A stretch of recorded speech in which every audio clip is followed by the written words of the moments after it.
नमस्कार। मैं सुनीता कथा मंथन में आप सबका स्वागत करती हूँ। कथा मंथन में आज सुनिए आदर्श हिंदू होटल का 16वां अध्याय। आदर्श हिंदू होटल से संबंधित सारे अध्याय आपको हमारी प्लेलिस्ट से मिल जाएंगे, जिसका लिंक आपको डिस्क्रिप्शन बॉक्स में मिल जाएगा और साथ ही साथ एंड स्क्रीन पर भी। अन्य कहानी और उपन्यास का लिंक भी आपको हमारे डिस्क्रिप्शन बॉक्स में मिल जाएगा। हमारे नए चैनल के वीडियो का लिंक भी डिस्क्रिप्शन बॉक्स में है, आप प्लीज़ वहां जाकर नए चैनल को भी सब्सक्राइब कीजिए। Thank you. तो चलिए शुरू करते हैं आदर्श हिंदू होटल का 16वां अध्याय। अब तक हमने पढ़ा था कि हजारी को नौकरी से निकालने के बाद वह गोपाल नगर में एक जगह जहां नौकरी करता है, अब वहां से भी नौकरी छोड़कर दोबारा से राना घाट में आकर नौकरी करने लगता है। किंतु पद्ममेरी अभी भी उसका अपमान करती है, जिसके कारण वो वहाँ से फिर से नौकरी छोड़ देता है और अपना होटल खोल लेता है, क्योंकि 2 लड़कियाँ उसके गांव की उसकी सहायता करती हैं। अब वह अपना होटल खोल करके अपने परिवार को भी राना घाट में ले आता है। अब आगे एक मकान के सामने बहुत बड़ी बड़ी तस्वीरें टंगी हुई थी। लोगों की भीड़ अंदर जा रही थी। रास्ते के किनारे जाने कैसा कागज बांटे जा रहे थे। टेम्पी को लगा इसे ही टॉकी कहते हैं, यह शायद वह वही है। उसने कुसुम से पूछा, कुसुम दी यह टॉकी है ना? हाँ दीदी, किसी दिन देखोगी? एक दिन हम लोगों को ले आओ ना, माँ ने भी कभी नहीं देखा, हम सभी आएंगे। टेम्पी की माँ एक दौड़ती हुई मोटर को और मुंह फैलाकर देखती रही, जब तक वह रास्ते के मोड़ से घूमकर गायब नहीं हो गई। कुसुम ने कहा, अब जरा मेरे घर भी पैरों की धूल देती चलिए बड़ी माँ। कुसुम के घर जाते हुए रास्ते के किनारे रेल की लाइन पड़ती है। टेम्पी की माँ ने कहा, कुसुम जरा रुको बेटी, एक रेलगाड़ी भी देखती चलो। कहते न कहते एक बहुत बड़ी रेलगाड़ी आ पहुंची। टेम्पी और टेम्पी की माँ दोनों ही टकटकी लगाकर देखने लगी। गाड़ी चल रही थी तो चली ही जा रही थी, जिसका अंत नहीं। कितनी बड़ी गाड़ी है? कुसुम ने पूछा। बड़ी माँ, रानाघाट अच्छा तो लग रहा है। लगता क्यों नहीं बेटी, बड़ी अच्छी जगह है। लेकिन असल में एंडुशाला के लिए टेम्पी की माँ के मन में ना जाने कैसा लगता रहता है। शहर से अभी तक वह अपना मेल नहीं बैठा सकी। वहाँ के ताल तलैयों के घाट, सदाबोस्टम के घर के पास के जो सुना रास्ता है, बांस की जंगल से होकर बाड़ूचे पाड़ा की ओर गया है। दोपहर के समय उसके घर के पास वाले शिरीष के पेड़ पर इस समय शिरीष के बीज सूखकर झुनझुन आवाज करते रहते हैं। उसके आंगन के मचान पर अब तक कितनी लौकियां फली है। पपीते के पेड़ पर पपीते की कितने ही फूल और बत्तियां दिखाई थी। उन सब के लिए उसका मन जाने तो कैसा करता है। लेकिन उसे यहाँ जो कुछ मिला है, टेम्पी की माँ ने उस तरह का सुख तो अपने जीवन में देखा नहीं। नौकर को हुक्म देकर काम करवा लेना सब लोग मानते जानते, खातिर करते हैं। ऐसा सुंदर लड़का उसके होटल में मोहरीर है, इस तरह की बातें हो सकेंगी, इसकी उसने कभी कल्पना भी नहीं की थी। सब लोग कुसुम के घर जा पहुंचे। कुसुम बहुत खुश हो गई अपने बाप के घर के, अपने देश गांव के ब्राह्मण परिवार को अपने यहाँ देखकर। कुसुम की सास ने आकर टेम्पी की माँ के पैरों की धूल लेकर प्रणाम किया। कहा, हम लोग का बड़ा भाग्य है माँ कि आप लोगों के चरण की धूल यहाँ पड़ी। टेम्पी की माँ से कभी किसी ने इतने आदर से बातचीत नहीं की थी। इतना सुख भी उसकी किस्मत में लिखा था। हाय माँ, हाय माँ, झिटकी पोता की बन बीवी, तुम ऐसी जागृत देवी हो। उस बार चैत के महीने में झिटकी पोता के मेले में जाकर टेम्पी की माँ ने बनबीबी स्थान पर 5.25 आने की मिठाई चढ़ाकर पति पुत्र की मंगल कामना की थी। अभी साल भी नहीं बीता था, फिर भी ठाकुर देवता लोग मानना नहीं चाहते हैं। कुसुम ने सबको जलपान कराया, पान बनाकर दिया। कुसुम की सास ने आकर कितनी ही देर तक बातें की। कुसुम सिर्फ गांव की बातें ही सुनना चाहती है। कितने दिनों में से बाप के घर नहीं गई। बाप माँ मर गए हैं, ताऊ और काका लोग हैं, वे लोग कभी खोज खबर नहीं लेते। लेते जरूर अगर उनकी अपनी हालत अच्छी होती। गरीब का आदर कौन करता है। उसने यही सारी दुख की बातें कही। कुछ देर और बैठने के बाद कुसुम उन लोगों को घर पहुंचाई। उस दिन हजारी के होटल में एक मजे की बात हो गई। 10-15 आदमी खाने बैठे थे। अचानक एक आदमी ने कहा, ठाकुर, तुमने यह जो भात दिया है, यह तो सवेरे का बासी भात है। भात भात बंशी ठाकुर दे रहा था। वह अवाक होकर बोला, क्या कह रहे हैं बाबूजी, हमारे होटल में यह सब नहीं होता। आध आध मन चावल हर शाम बनता है, वो भी पूरा नहीं पड़ता। बासी भात कहाँ से आएगा? बेशक बेशक यह सवेरे का भात है, मैं कहता हूँ ये सवेरे का भात है। गोलमाल सुनकर हजारी ने आकर कहा, क्या कह रहे हैं बाबू, बासी बात? कभी नहीं। आप नए आदमी हैं, लेकिन ये लोग जो बराबर खाते हैं मुझे जानते हैं। मेरा होटल भले ही ना चले, लेकिन वैसी बुद्धि भगवान ने मुझे कभी नहीं दी। तब उस आदमी ने बहस को दूसरा मोड़ दे दिया। वह जैसे झगड़ा करने के लिए ही तैयार होकर आया था। थाली से हाथ खींचकर आंखें लाल करके चीख कर उसने कहा, तब तब तुम क्या कहना चाहती हो कि मैं झूठ बोलता हूँ? हजारी ने नर्म होकर कहा, नहीं बाबू, यह तो मैं नहीं कह रहा, लेकिन आपसे भी तो भूल हो सकती है। मैं कसम खाकर कहता हूँ बाबू, बासी भात हमारे होटल में नहीं रहता। नहीं रहता? नवाबी छाटते हो? बासी भात इस वक्त में हाड़ी में नहीं डाल देते तुम? नहीं बाबू, साफ देख रहा हूँ, फिर भी ना कहते हो। देखोगे मजा? इसी समय नरेंद्र तथा होटल के 2-4 और आदमी वहां आ पहुंचे। नरेंद्र ने गर्म होकर कहा, क्या क्या मजा दिखाइएगा? देखोगे? निकलो बाहर तो दिखाता हूँ। चोर कहीं के। इस बात से बड़ा गोलमाल शुरू हो गया। सभी पुराने ग्राहकों ने हजारी की तरफदारी की। वह आदमी रास्ते पर खड़ा होकर चिल्लाने लगा। सड़क पर जमा हुए लोगों के सामने खड़ा होकर कहने लगा, आप लोग भी सुन लीजिए साहबान, इसके होटल में मुझे बासी भात खाने को दिया जाता था। मैंने पकड़ लिया तो अब मुझे ही मारने आ रहा है। मैं अभी पुलिस बुलाऊंगा। सैनिटरी इंस्पेक्टर को रिपोर्ट करके ही रहूंगा। चोर कहीं के, तुम लोग आदमियों की जान लेना चाहते हो? इसी समय होटल के नौकर शशि ने हजारी को बुलाकर कहा, बाबू, इस आदमी को मैंने बेचू चक्रवर्ती के होटल में देखा है। शायद पद्दो मेहरी का कोई है, उसी के साथ मैंने इसे बाजार से सामान लाते देखा है। नरेन में साहस ज्यादा है। उसने होटल के चबूतरे पर खड़े होकर चिल्लाकर पूछा, हाँ जी, तो आप बेचू चक्रवर्ती के पद्दो मेहरी के कौन लगते हैं? वह आदमी फिर भी बाज नहीं आया। वह हाथ पैर फेंक कर साबित करने लगा कि उसने पद्दो मेहरी का नाम भी नहीं सुना। लेकिन अब उसके विरोध का तेज कुछ कम हो गया। कोई आदमी उसको बोला, अब चुप जाओ, सरक जाओ भैया, क्यों मार खाने पर उतारू हो गए हो? कुछ देर बाद फिर आदमी नहीं दिखा। इस घटना के बाद बहुत रात बीते। हजारी बेचू चक्रवर्ती के होटल में जा पहुंचा। बेचू चक्रवर्ती हिसाब मिला रहे थे। हजारी को देखकर जरा अचरज में पड़कर बोले, अरे हजारी, आओ आओ, इतनी रात कैसे आना हुआ? हजारी ने विनय पूर्वक कहा, बाबू एक बात कहने आया हूँ। क्या है? कहो।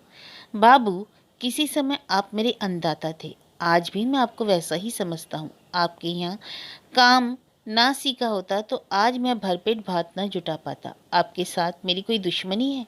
ऐसा तो मैं सोचता ही नहीं। क्यों क्यों ऐसी बात कर रहे हो? हजारी ने सारी बातें साफ साफ बतलाई। फिर हाथ जोड़कर बोला, बाबू, आप ब्राह्मण हैं, मेरे मालिक हैं। मुझे इस तरह संकट में ना डालकर अगर आप कहें कि हजारी तुम होटल बंद कर दो तो मैं वैसा ही करूँगा। आप हुक्म दीजिए। बेचू चक्रवर्ती ने अचरज करने का दिखावा किया। आज अच्छा, आज तुम जाओ, मैं पता लगाकर कल तुम्हें बताऊंगा। हमारे यहाँ का कोई आदमी तुम्हारे होटल में नहीं गया था, यह तो तय है। कल तुम्हें बतला दूंगा। और हजारी, काम धंधा ठीक चल रहा है ना? जी हाँ, आपके आशीर्वाद से एक तरह से। रोज बिक्री कितनी हो जाती है? तहबिल में कितनी रकम आती है? कुछ ख्याल न करना, अपना आदमी समझता हूँ, इसी से पूछ रहा हूँ। यही कोई 35 से 40 रुपए हो जाते हैं। आज ही रात की तहबिल देख आया हूँ, 36 रुपये 12:15 आने थे। बेचू चक्रवर्ती को मनी मन अचरज हुआ। ऊपर से बोले, अच्छा अच्छा, बहुत बढ़िया, सुनकर खुशी हुई। अच्छा तो जाओ, कल तुम्हें खबर मिल जाएगी। हजारी के जाने के बाद बेचू चक्रवर्ती ने पद्दो मेहरी को बुलाया। पद्दो मेहरी ने आकर कहा, हजारी ठाकुर आया था, क्या कह रहा था वो? बेचू चक्रवर्ती ने कहा, अरे पद्दो, हजारी तो मेरी बोलती ही बंद कर गया। रानाघाट के बाजार में होटल खोलकर 35 से 40 रुपए जमा रोकड़, यह भी कभी सुना था? इसका मतलब समझती हो? जमा रोकड़ में रोज 30 रुपए भी हों तो 7-8 रुपए रोज का मुनाफा रखा ही है। महीने में हुए 250 रुपये। 200 रुपये में तो कोई झंझट ही नहीं, समझी पद्दो? पद्दो मेरी ने मुंह बिचका कर कहा, कहीं झांसा तो नहीं दे गया? अरे नहीं, झाई देने वाला आदमी नहीं है, वह सीधा साधा आदमी है। मुझे अब भी बहुत मानता है। वह झाई नहीं देगा, कम से कम मुझे तो। इसके अलावा देखती नहीं हो कि रेल बाजार के किसी भी होटल में बिक्री नहीं है? वह अकेला ही सब सोखे ले रहा है। बाबू, नरसिंह आज उसके होटल में गया था, खूब हल्ला गुल्ला कराया वहाँ, बासी भात और सड़ी मछली कहकर खूब चिल्लाया, और कुछ हो चाहे ना हो लोगों ने तो सुन लिया। जदू बाड़ू जी ने मुझे बुला भेजा था, उसका होटल बंद कराना ही होगा, नहीं तो रेल बाजार में कोई और टिक नहीं सकेगा। यही बात जदू बाड़ू जी ने भी कही, लेकिन इससे कुछ होने जाने वाला नहीं। इस समय उसके अच्छे दिन जा रहे हैं। नरसिंह है नहीं, बाहर निकल गया। पुलिस में खबर देने की बात का क्या हुआ? देखो पद्दो, मैं कहता हूँ कि अब उस तरह किसी को भेजने की जरूरत नहीं। हजारी अच्छा आदमी है, आज आया था, हाथ जोड़कर इस तरह नरम बना रहता है, उस पर गुस्सा भी तो नहीं रहा जाता। झाड़ू मारूं उसकी भलमानसी पर? भीगी बिल्ली भी मछली खाने के लिए ठीक ही है। अरे जदू बाबू ने तुम्हें पुलिस की जो सलाह दी थी, अब तुम वही करो। उसका होटल तोड़े बिना काम नहीं चलेगा। नहीं तो कहे देती हूँ, हम लोगों को बोरिया बिस्तर समेटना होगा। इस वक्त रोकड़ कितनी हुई? बेचू चक्रवर्ती ने चेहरे पर नाराजी लाकर कहा, कुल 6 रुपये 3.5 आने। पद्मरी कुछ देर चुप बैठी रही। उधर 2 महीने का मकान का किराया बाकी है। मकान वाले ने कहा है कि कल कम से कम 1 महीने का किराया ना देने पर शोरगुल मचाएगा। किराया दोगे कहाँ से? देखो, इसके अलावा कनाई ठाकुर की 5 महीने की तनख्वाह बाकी है। वह कहता है कि अब काम नहीं करेगा, उसका क्या करूं? इस महीने भर समझा बुझा कर रखो, देखो अगले महीने में कैसा रहता है। पद्मरी ने रसोई घर में जाकर ठाकुर से कहा, मेरे लिए भात परस दो ठाकुर, रात बहुत हो गई, घर जाओ। उसके बाद उसने चारों तरफ झांक कर देखा। हालत गिरी पड़ी है। आज 3-4 महीने हुए वह 10 सेर वाला जो बड़ा देग था उठाकर रख दिया गया। उसकी ज़रूरत ही नहीं पड़ती। पहले सरसों का तेल पीतल की बाल्टी में आता था और अब छोटे से कुल्हड़ में आता है। बाल्टी की ज़रूरत ही नहीं पड़ती। उसने होटल की कभी ऐसी बुरी हालत नहीं देखी थी। उसका मन जाने तो कैसा हो गया। तरह तरह के उपाय करके उसने और मालिक ने यह होटल खड़ा किया था। इसी होटल की दौलत से एक दिन बहुत कुछ हुआ था।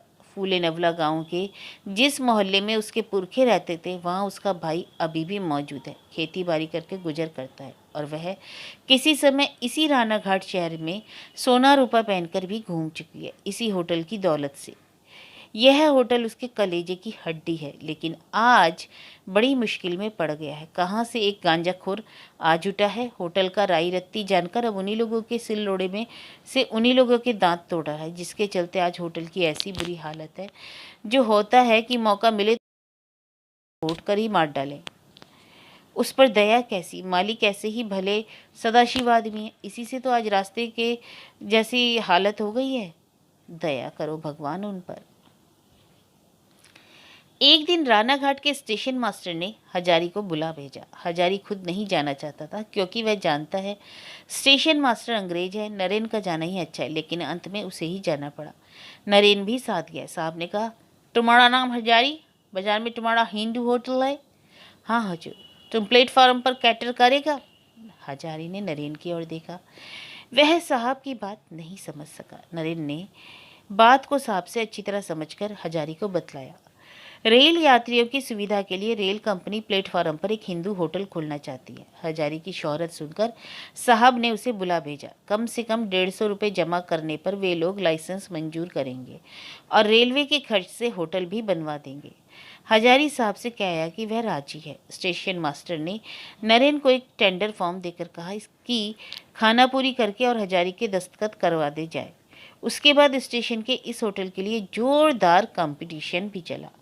निहाटी और कृष्णनगर के 2 भाटिया होटल वालों ने भी टेंडर दिया और ऊपर वाले अफसरों के पास सिफारिश और तगादे भी पहुंचने लगे।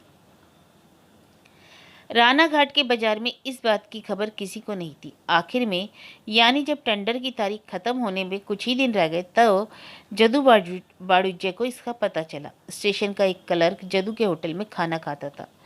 उसने किसी तरह जानकर जदू से कहा, जरा कोशिश कीजिए ना, आप टेंडर दीजिए, काम बन सकता है। उस दिन बेचू चक्रवर्ती तुरंत होटल की गद्दी पर बैठे थे। उसी समय पद्मरी हैरान परेशान आई और बोली, सुन रहे हैं, मैं एक बात सुनाई हूँ। क्या? स्टेशन पर रेल कंपनी भात का होटल खेलेगी, दरखास्त दे दो ना मालिक। स्टेशन पर जा, उसमें ग्राहक जुटेंगे। दूर के यात्रियों में से कौन भात खाएगा? कलकत्ता से आकर आएंगे, खाकर आएंगे। बस यूं ही बैठे बैठे तुम राय दिया करो। राजा वजीर मारा करो। सभी यात्री दूर के तो नहीं होते। जो लोग गाड़ी बदलकर खुलना की लाइन से जाएंगे वे खाएंगे। दोपहर की जो गाड़ियां कलकत्ता जाती हैं उनके यात्रियों को यहाँ भात मिलेगा तो वहीं जाकर खाएंगे। सुना है 5 रुपए जमा करके बाड़ूज्य बाबू ने दरखास्त दी है। अब बेचू चक्रवर्ती को चेत हुआ, अगर जदू बाड़ूज्य ने दरखास्त दी है तो इस मामले में दम है, क्योंकि बाड़ूज्य धूर्त होटल वाला है। मुनाफा नहीं है यह जानने के बाद वह टेंडर के 5 रुपए न जमा करता। बेचू ने कहा, हाँ तो जाओ एक बार की दरखास्त ही देते आओ। पद्मरी ने कहा, किरानी बाबू को कुछ चटाना, नहीं तो काम नहीं बनेगा। हम लोगों के होटल में वह जो शशधर बाबू खाता था उसका साला स्टेशन पर माल बाबू है। उससे अता पता लेना ना करने से बनेगा कैसे। इस होटल की हालत देखकर तो हाथ पांव फूले जाते हैं। क्यों, उस दिन तो ग्राहक कम नहीं थे? पद्मरी ने हताश भाव से कहा, उसको अच्छा नहीं कहते मालिक। 17 आदमी थर्ड क्लास और 9 बंदे ग्राहक रुपए देते हैं तो कहीं होटल चलता, नहीं तो बाजार का सौदा ना आ पाता। बनिए ने धमकी दी है कि वह अब सौदा उधार नहीं देगा। उसका भी क्या कसूर, 100 से ज़्यादा रुपए बाकी पड़ गए हैं। बेचू ने कहा, टेंडर की दरखास्त देने के लिए अभी भी 5 रुपयों की जरूरत पड़ेगी। उस जून के चलते रोकड़ में कुल 1 रुपया 13.5 आना बच रहे हैं। उसी में से उस जून कोयले वाले का दाम देने को कहा है। कोयले वाला आ ही रहा होगा, रुपए कहाँ हैं? पद्मरी ने जरा सोच कर कहा, उसमें से 1 रुपया ले लो अभी, बाकी 4 रुपये कोई इंतजाम करके ला देती हूँ। मेरी लवंग फुल इसी मोहल्ले में रहती है, उसी से ले आऊँगी। कोयले वाले को मैं समझा दूंगी। समझाओगी क्या? उसने कहा है रुपए ना मिलने पर वह कोयला बंद कर देगा। तुम 5 ही रुपए ला दो। शाम से पहले बेचू जाकर टेंडर दे आया। पद्मरी आग्रहपूर्वक गद्दी घर के दरवाजे पर खड़ी राह देख रही थी। अभी तक ग्राहकों का आना शुरू नहीं हुआ था। बोली, हो गया मालिक, क्या सुनाए? अभी हो ही जाएगा। दाल भात का कौर है क्या? लेकिन यह मालूम हुआ है कि खासे मुनाफे का रोजगार है। जदू पक्का आदमी है, नहीं तो क्या वह दरखास्त देता? मैं पहले समझ नहीं सका था, बड़े मुनाफे का रोजगार है। याद है स्टेशन के क्षेत्र बाबू हमारे यहाँ खाना खाया करता था। बदली होकर वह फिर यहाँ आ गया। उसी ने कहा, यात्रियों ने रेल के बड़े ऑफिस की दरखास्त दी है।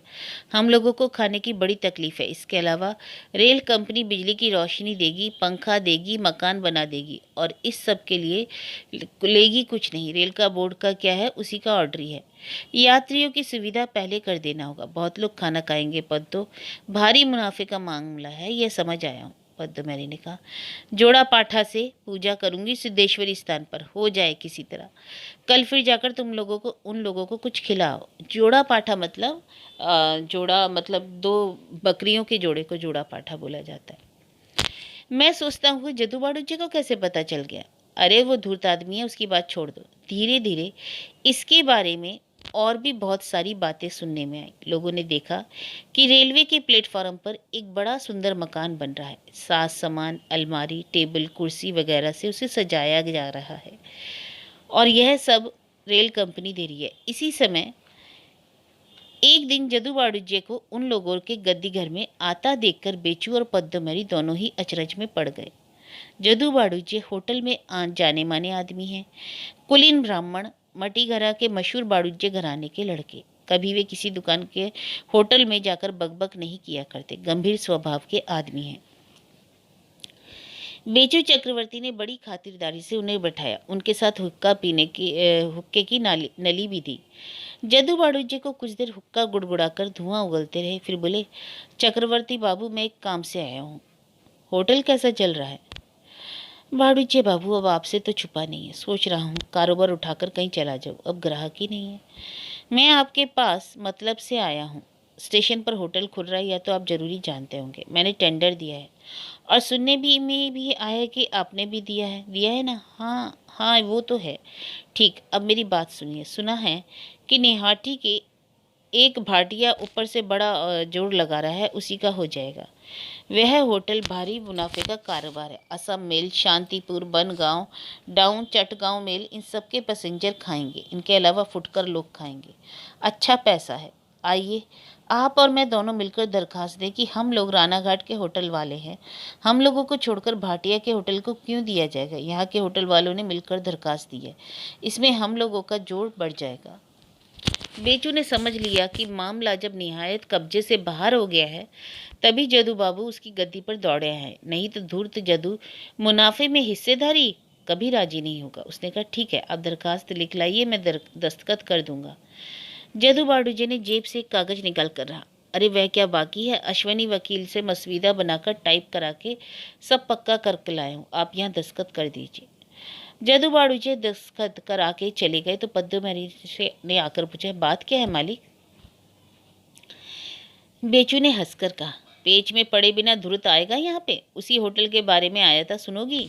सब सुनकर पद्दू ने कहा, यह भी अच्छा है, अगर बिक्री ज़्यादा है तो हिस्सा बकरा भी ठीक है। जैसी हालत हो गई है उससे तो यहाँ तुम्हारा काम चलेगा ही नहीं। होने दो, स्टेशन पर हिस्सा बकरा ही होने दो।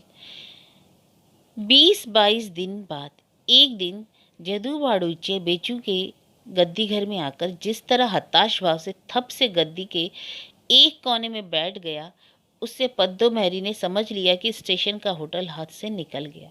लेकिन उसके बाद वाली खबर के लिए पद्दो महरी तैयार नहीं थी। जदू ने कहा, सुना है चक्रवर्ती बाबू, आपने वह बात नहीं सुनी? बेचू चक्रवर्ती ने जदू को उसी तरह बैठते देखकर ही समझ लिया कि खबर अच्छी नहीं है। फिर भी उन्होंने जरा परेशानी से पूछा, क्यों, क्या बात है? अभी अभी स्टेशन से ही चला आ रहा हूँ। आज उनके हेड ऑफिस ने टेंडर मंजूर करके नोटिस भेजे हैं। इस बात का कोई जवाब न देकर बेचू उद्विग्न भाव से जदू के चेहरे की तरफ देखते रह गए। और जानते हैं किसका हुआ? नहीं, शायद उसी भाटिया। तब भी अच्छा होता। उसका नहीं हुआ तो किसका हुआ? हुआ आपके हजारी का, तुम्हारा हजारी। बेचू और पद्दो मेरी दोनों ही अचरज से चीख पड़े। बेचू ने कहा, आप देख आए हैं अपनी आंखों से, छापे के अक्षरों में बोर्ड पर नोटिस टांग दिया है। पद्दो मेरी की तो बोलती ही बंद हो गई। जादू बाड़ूजे की ओर देखती रही। ऐसा लगा जैसे इस बात पर उसे अभी भी विश्वास ना हुआ। बेचू चक्रवर्ती ने कहा, आखिर उसी का ही हुआ? इस बात का मतलब नहीं है। जदू ने भी समझा और पद्दू मेरी ने भी समझा। यह सिर्फ बेचू की गहरी निराशा और ईर्ष्या की अभिव्यक्ति है। जदू बाड़ूजी ने कहा, देखा क्या किस्मत साथ दे रही है। हाथ हाथ में धूल उठाता है तो सोना हो जाती है। आज 21 साल से इस रेल बाजार में होटल चला रहा हूँ। हम लोग तो बह गए, और वह कहाँ आपके होटल से सड़सी करछुल लेकर पेट पालता, सो कहाँ तो अब सब किस्मत है। बेचू, कैसे हुआ, कुछ सुना आपने? जरूर उसने खूब रुपए उड़ेले होंगे।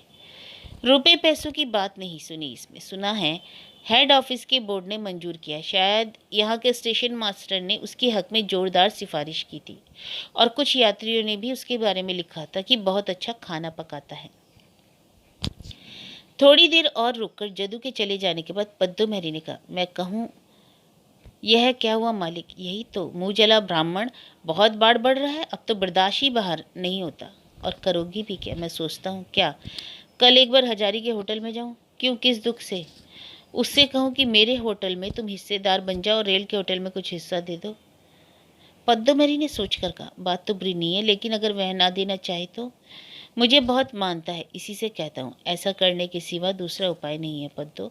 अब मैं होटल नहीं चला सकूंगा, देना बहुत हो गया, और जो आमदनी है उससे तो खर्च चलता नहीं, यह मुझे करना ही पड़ेगा। पद्दो मेरी के चेहरे पर वेदना के चिन्ह फूट उठे। बोली, जो ठीक समझो करो मालिक, मैं क्या बोलूँ।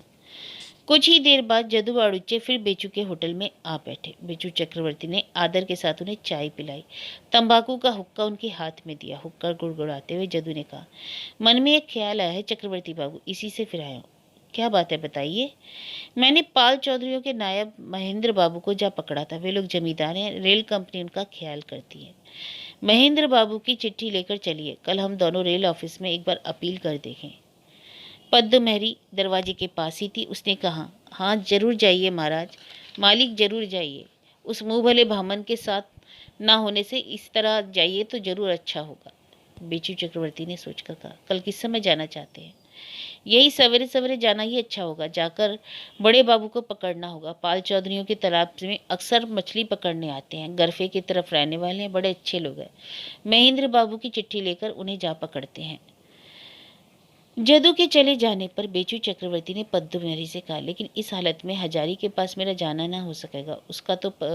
उसको तो पता चल ही जाएगा कि हम लोगों ने अपील की है। कंपनी उसको नोटिस देगी, अपील की सुनवाई होगी। ऐसी हालत में क्या उसके यहाँ जाया जा सकता है? भले ही ना जाओ, उसकी ज़रूरत नहीं। वह काम करो जिससे उसकी जड़ कट जाए। पद्दू मैने कहा, अच्छा ठीक है, जैसा तुम कहो।